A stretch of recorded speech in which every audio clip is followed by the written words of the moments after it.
As we approach Quds Day in 2020, which is the last Friday of Ramadan, we are witnessing the Zionist genocidal occupiers going into kind of an extreme frenzy as they try to erase Palestine from the map. The Zionists are planning to annex part of occupied Palestine, meaning they're going to claim that it is all part of so-called Israel. And this is, of course, a complete, extreme violation of all international law, as well as the dozens, if not hundreds, of UN resolutions on the matter.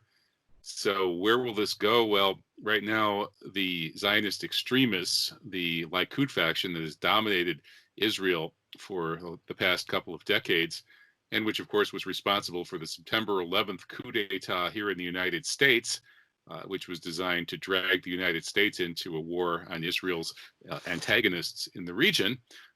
These crazy, extreme Likud Zionists who've taken over Israel are now planning to violate international law in an even more extreme way than they have before with their stealing Palestinian land. An outright annexation is about as extreme as it gets.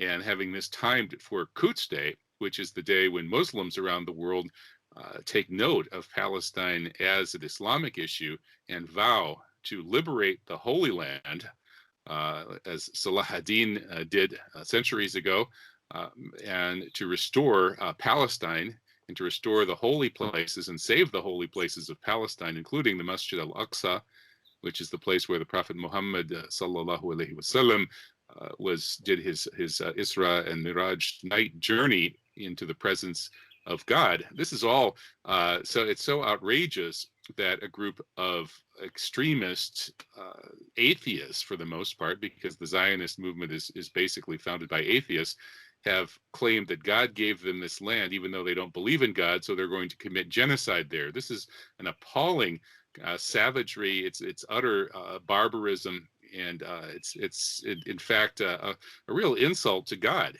And not just Muslims, but Christians too should recognize that this genocide in their holy land, where the great prophet Jesus, peace upon him, is also is an insult to them as well. So essentially, these Zionists represent a handful of people taking on the majority of the world's population. That is more than 4 billion people who are either Christian or Muslim.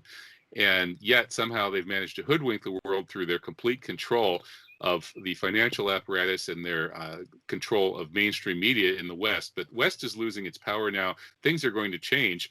And whether this will be the year that standing up against this Zionist war crimes machine finally starts to turn the tide or not, it's a struggle that so many of us, probably hundreds of millions of us, if not billions around the world, are dedicated to and will continue to teach our children, so that if necessary, this will go on until Palestine is finally liberated, inshallah.